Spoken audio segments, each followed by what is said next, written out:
आपने हम पर बहुत उपकार किया है, जो इन संतों के दर्शन हमें करवाए हैं। बहुत बहुत धन्यवाद। आपके चरणों में शत शत नमन करते हुए महाराज श्री। देवादिदेव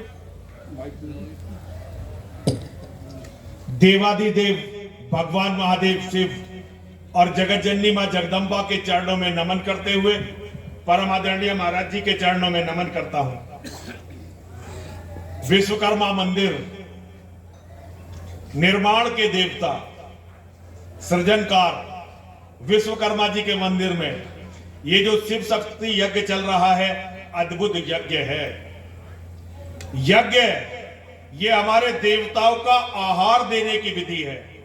मैं यहां सभी संतों के चरणों में नमन करता हूं, मातृशक्ति को नमन करता हूं। ये मंदिर की कमेटी और जितने भी लोग इस भव्य कार्यक्रम को कर रहे हैं, आप सभी साधुवाद और आशीर्वाद के पात्र हैं। मां और महादेव सदैव आपकी रक्षा करें, आपके परिवार की रक्षा करें, आपके घर, आपका द्वार धन धान्य से परिपूर्ण हो, आपके घर में कोई बीमारी ना हो, सभी स्वस्थ रहे, ऐसी मेरी कामना है। महाराज जी का बहुत बहुत साधुवाद, बहुत बहुत धन्यवाद। महाराज जी के कारण आज विश्वकर्मा मंदिर के दर्शन हुए और आप सभी के साथ बैठने का और चर्चा करने का अवसर मिला। अभी मुझसे पहले जो महाराज जी बोल रहे थे, बड़ी सुंदर कथा सुना रहे थे। मेरा मन तो उनकी कथा में लगा हुआ था। मैं तो ये सोच रहा था कि वो कथा सुनाएंगे और हम सुन के प्रसाद ग्रहण करेंगे और चले जाएंगे, लेकिन मुझे आज्ञा हुई आप सबसे बात करने की। मैं कोई प्रवचनकार नहीं हूं और मैं तो अपने आप को संत भी नहीं मानता। मैं तो जैसे आप साधारण हैं, बिल्कुल इसी तरह का एक साधारण व्यक्ति हूं। मुझे जहां तक भगवान की बात है, मैं तो मां और महादेव को अपना माता और अपना पिता समझता हूं। शिव और शक्ति, शिव और शक्ति, शिव और शक्ति, मां और महादेव, मां और महादेव, मां और महादेव। जो कुछ है दुनिया में बस ये ही है, मां और महादेव। आइए जरा 3 बार बोलेंगे। बोलिए माता, जय पार्वती देवी, पिता, देवो महेश्वरा, बांधवा, शिव भक्ताश्च, स्वदेशो भुवंत्रियम। माता, जय पार्वती देवी, पिता, देवो महेश्वरा, बांधवा, शिव भक्ताश्च, स्वदेशो भुवंत्रियम। माता, जय पार्वती देवी, पिता, देवो महेश्वरा, बांधवा, शिव भक्ताश्च, स्वदेशो भुवंत्रियम। देवादिदेव भगवान महादेव शिव हम सबके पिता हैं। जगत जननी मां जगदम्बा हम सबकी माता है। दुनिया में हम जितने भी शिव भक्त हैं, आपस में एक दूसरे के बंधु बांधव हैं, एक दूसरे के भाई बंधु हैं। और दुनिया के तीनों ही लोग हमारा अपना घर है। हमारा कोई एक देश नहीं है, हमारा कोई एक प्रदेश नहीं है, हमारा कोई एक शहर नहीं है, हमारा कोई एक गांव नहीं है। महादेव की बनाई हुई ये धरती, जहां तक भी ब्रह्मांड है, ये हम सब शिव भक्तों का है। जब हम शिव भक्त कमजोर हो जाते हैं, जब हम शिव भक्त अपने परिवार की अवधारणा को भूल जाते हैं, तो हम कहने लगते हैं कि भाई हम इस देश के रहने वाले हैं, हम कहने लगते हैं हम इस प्रदेश के रहने वाले हैं, हम कहने लगते हैं कि हम इस शहर के रहने वाले हैं, हम कहने लगते हैं कि हम इस गांव के रहने वाले हैं। ये तब होता है जब हम अपना ये परिचय भूल जाते हैं कि हम मां और महादेव के बेटे हैं। अगर हम ये याद रखें कि हम मां और महादेव के बेटे हैं, तो दुनिया में जितने भी मां और महादेव के बेटे हैं, वे सब हमारे अपने भाई बंधु हैं और पूरी दुनिया हमारा घर है। एक समय पूरी दुनिया में केवल सनातन धर्म था। आप जिसे आज भारत माता कहते हैं ना, ये भारत माता इतनी नहीं थी जितनी आज है। भारत माता का अर्थ था धरती माता। पूरी धरती हमारी माता थी। जैसे जैसे हम कमजोर होते चले गए, जैसे जैसे हम अपने धर्म से टूटते चले गए, जैसे जैसे पाखंड हमारे जीवन में आता रहा, हमने अपने परिवार को छोटा करना शुरू कर दिया, हमने अपने मन को छोटा करना शुरू कर दिया, हमारा विनाश होता रहा। हमारा धर्म कहता है यतो धर्मस् ततो जया। जहां धर्म होता है वहां जय होती है। इसका अर्थ है यदि हम पराजित हो रहे हैं, यदि हमारी जय नहीं हो रही है, तो हम धर्म पर नहीं हैं। अब आप कहेंगे हम इतनी पूजा पाठ करने वाले लोग, हम इतने मंदिर बनाने वाले लोग, हम इतना दान पुण्य करने वाले लोग, और ये आदमी आकर कह रहा है कि हम धर्म पर नहीं हैं। मेरी बात मानिए, अगर हम धर्म पर होते तो आज पूरी दुनिया में सनातन धर्म ही होता, सनातन धर्म के अलावा कुछ होता ही नहीं। और आज स्थिति क्या है? मार महादेव मुझसे झूठ ना बुलवा दे। मैं मंदिर में बैठा हूं और मेरी बात जो मैं यहां बोल रहा हूं, ये सारी दुनिया में जाती है, सारी दुनिया मेरी बात सुनती है। और खास तौर से वो लोग मेरी बात सुनते हैं जो हिंदू नहीं है। आज स्थिति ये है, हम इतने कमजोर हो चुके हैं कि अगले केवल 10 सालों में हिंदुओं के हाथ से भारत का भी राज जाने वाला है। भारत का भी राज जाने वाला है। 29 में या 34 के चुनाव में हम केवल 24 का चुनाव जीत रहे हैं। 24 के चुनाव, आप कहोगे बाबा राजनीति की बात कर रहा है। भारत में अकेला बाबा हूं जो किसी राजनीति और किसी नेता से प्रभावित नहीं है, और न ही किसी नेता और राजनीति की बात करता हूं। केवल आपके घर की, आपके परिवार की, आपकी बेटियों की, आपके बेटों की बात कर रहा हूं। इस देश में 700-800 साल ऐसे लोगों ने राज किया है जो गांवों में जाते थे तो गांव में रहने वाले सबको मार देते थे, बहन बेटियों की मंडियां लगा देते थे। अरब के आए हुए लुटेरे, उन्होंने 700-800 साल इस देश में जंगल राज रखा। इस देश में जंगल राज रखा। हमारे पता नहीं कितने छोटे छोटे बेटों को मरना पड़ा, हमारी कितनी बेटियों को अपने आप को जहर देकर मारना पड़ा, हमारी कितनी माताएं, कितनी बहनें आग में कूदकर सती हो गई, और हम हिंदू उन सबको भूल गए। आज हम मंदिर बना रहे हैं तलवाड़ा में। क्या हमने ये सोचा है कि कल इस मंदिर का क्या होने वाला है? आपने एक शब्द सुना होगा, आजकल मीडिया पर बड़ा रहा, गजवाए हिंद। आपने सुना ये शब्द? नहीं सुना? नहीं सुना? तलवाड़ा वालों ने गजवाए हिंद शब्द ही नहीं सुना। आज जरा अपने घर जाइए, आपके सभी के पास एंड्रॉइड या एप्पल वाले फोन होंगे, जरा उनमें देखिए गजवाए हिंद क्या होता है। गजवाए हिंद ये अरब के लुटेरों की कॉन्सेप्ट है। अरब के लुटेरे संगठित होकर कहीं हमला करते हैं, जहां हमला करते हैं वहां सारे उन लोगों को मार देते हैं जो उनकी विचारधारा को नहीं मानते। ऐसे लोगों को वो काफिर कहते हैं। सारे काफिरों की हत्या कर देते हैं, सारे काफिरों की बहनों बेटियों को बलात्कार करके या तो मंडियों में बेच देते हैं या अपनी रखेल बना लेते हैं, सारे मठ मंदिरों को तोड़ देते हैं। इस देश में सोमनाथ का मंदिर टूटा, इस देश में भगवान राम की जन्मभूमि टूटी, इस देश में कृष्ण की जन्मभूमि टूटी, इस देश में काशी विश्वनाथ का मंदिर टूटा और अब फिर उन्हीं लोगों का राज आने वाला है जो मंदिरों को तोड़ देते हैं। क्यों? केवल इसलिए कि हमने अपने धर्म को समझा नहीं और हमने अपने धर्म को जाना नहीं। हमारा धर्म पराजित होना नहीं सिखाता, हमारा धर्म डर कर भागना नहीं सिखाता, लेकिन पिछले 1000 साल से हम हिंदू केवल भाग रहे हैं, केवल भाग रहे हैं, केवल भाग रहे हैं। अफगानिस्तान में खत्म हुए, भागकर यहां आ गए।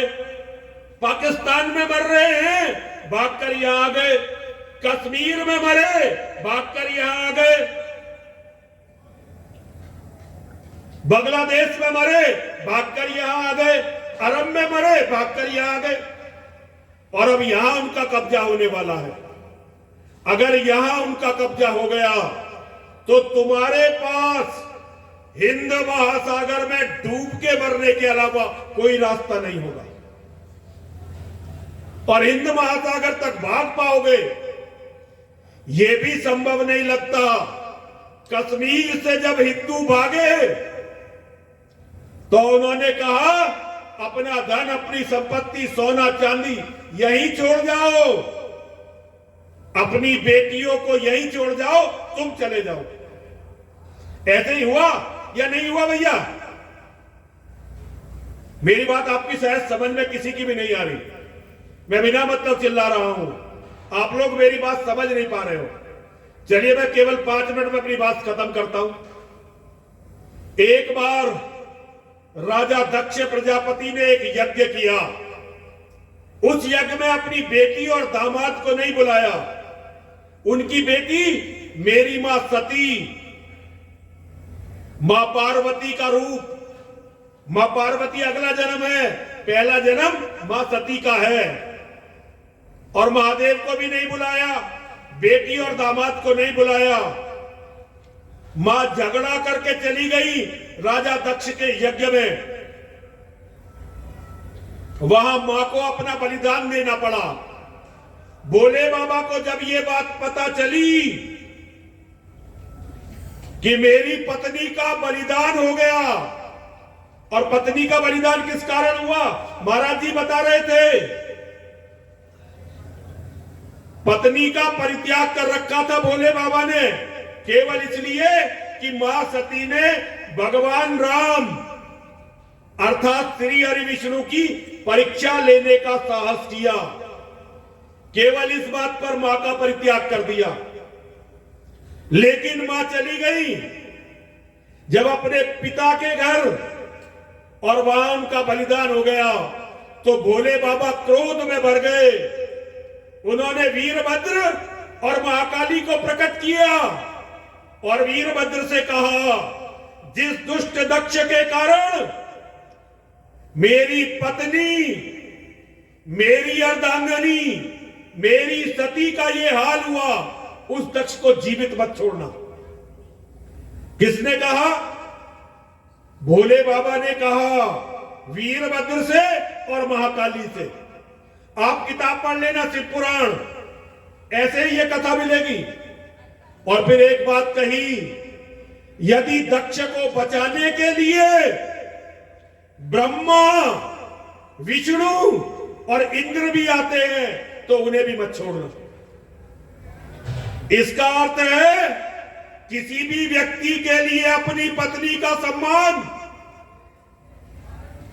अपनी पत्नी का अस्तित्व, इससे प्यारा कुछ भी नहीं होता। और यही मां सती जब मां पार्वती के रूप में आई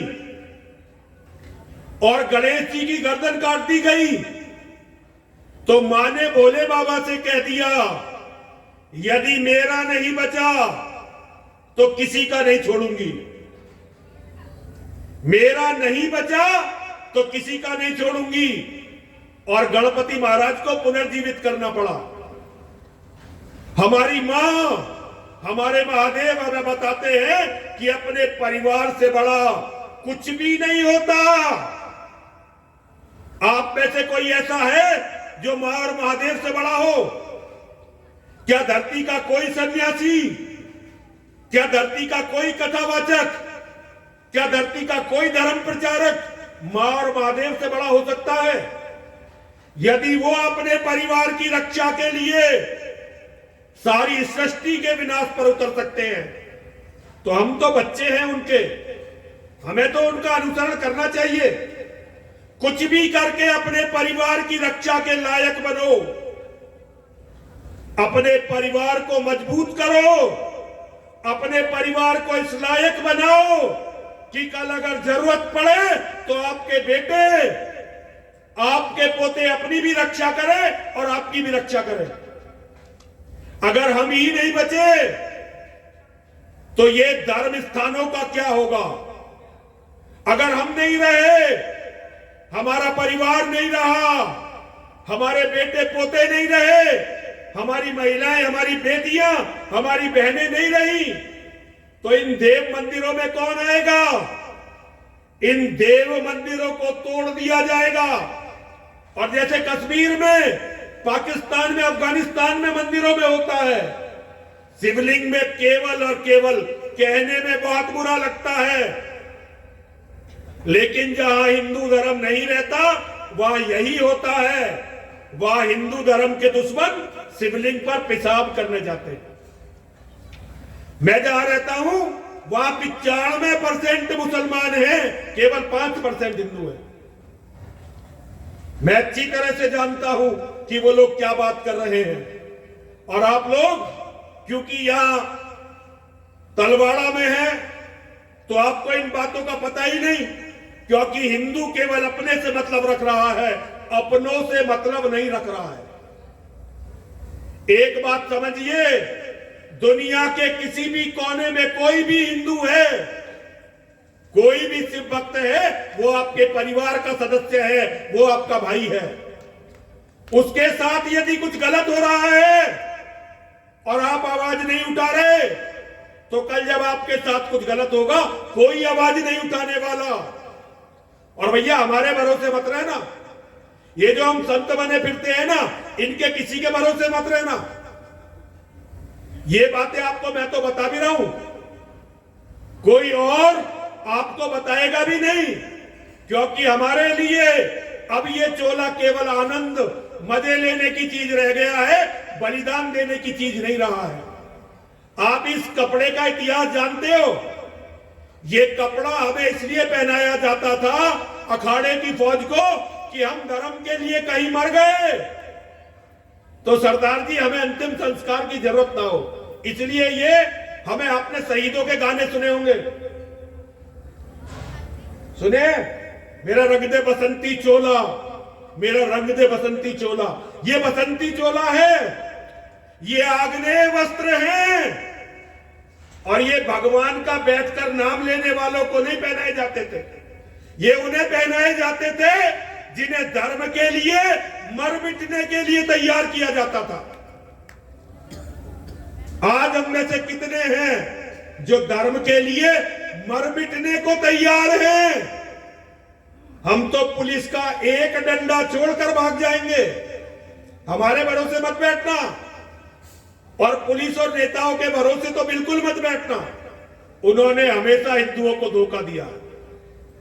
हिंदुओं ने जिस नेता को अपना समझा, हिंदुओं को उसी नेता ने धोखा दिया। और मैं किसी नेता का नाम नहीं लूंगा भाई, क्योंकि मैं यहां राजनीति करने नहीं आया, आपको धर्म समझाने आया हूं। एक सूत्र है धर्म का, अस्वम नियेव, गजम नियेव, व्याघ्रम नियेव चे, अजापुत्रम बलिम ददियाद, देवो दुर्बल घात का। अरे घोड़ों की नहीं होती, हाथियों की भी नहीं होती, और शेर की तो कदापि कदापि नहीं होती। केवल कमजोर बकरों की संतानों की बलि दी जाती है, क्योंकि देव अर्थात भाग्य ये दुर्बल के लिए घातक होता है।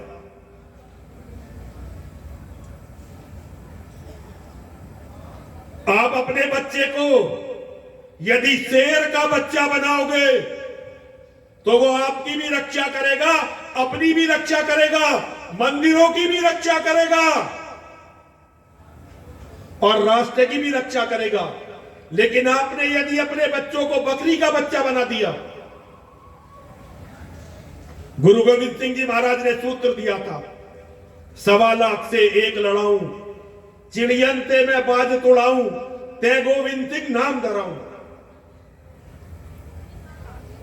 अगर आपने शेर का बच्चा अपने बच्चे को बनाया तो वो आपकी भी रक्षा करेगा, अपनी भी रक्षा करेगा, मठ मंदिरों की भी रक्षा करेगा, राष्ट्र की भी रक्षा करेगा। और आपने यदि अपने बच्चे को बकरी का बच्चा बनाया जो लड़ने के काबिल ही नहीं हुआ, वो केवल और केवल जिहादियों के खाने के काम आएगा, इसके अलावा किसी काम नहीं आएगा।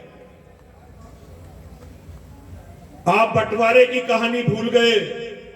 जब इस देश का बंटवारा हुआ था,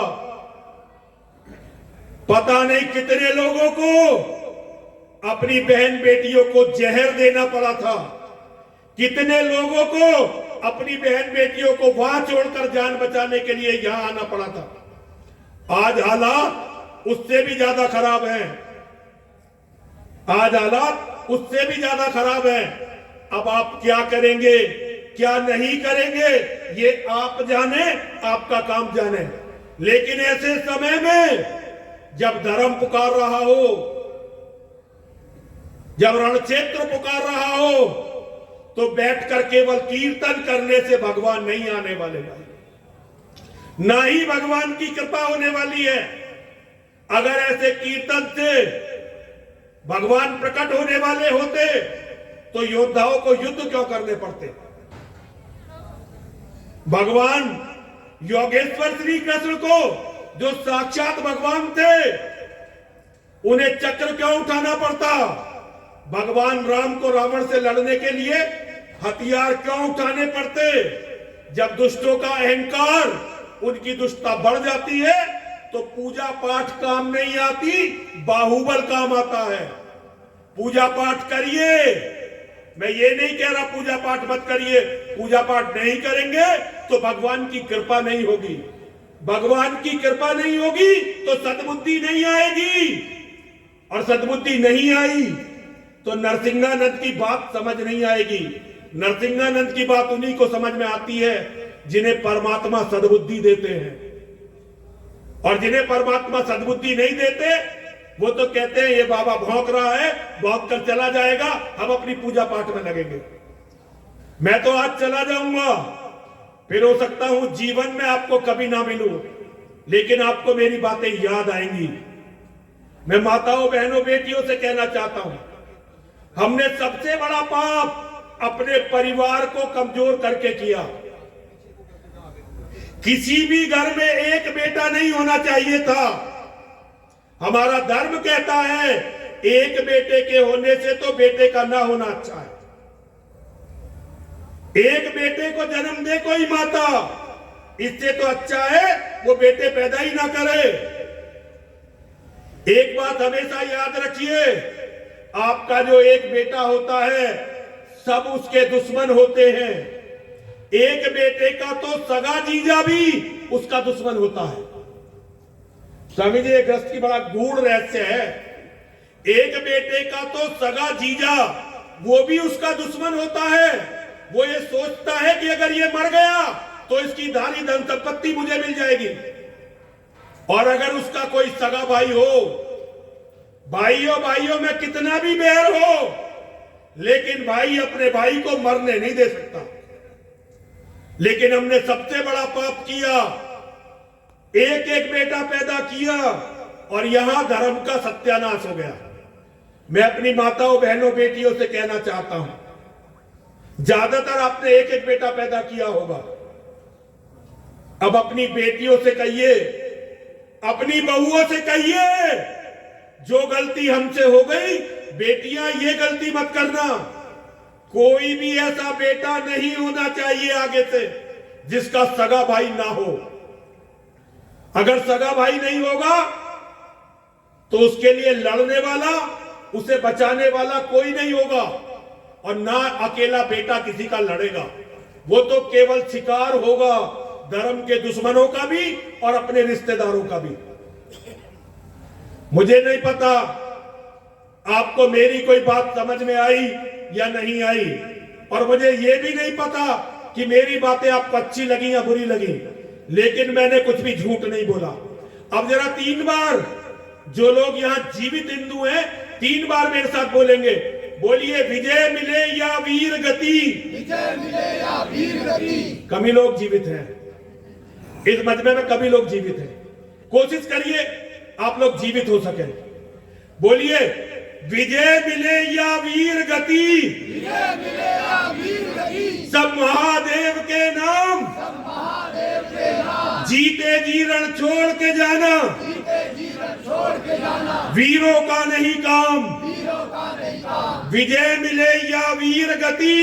विजय मिले या वीर गति। सब महादेव के नाम। सब महादेव के नाम। जीते जी रण छोड़ के जाना। जीते जी रण छोड़ के जाना। वीरों का नहीं काम। वीरों का नहीं काम। विजय मिले या वीर गति। विजय मिले या वीर गति। सब महादेव के नाम। सब महादेव के नाम। जीते जी रण छोड़ के जाना। जीते जी रण छोड़ के जाना। वीरों का नहीं काम। वीरों का नहीं काम। हर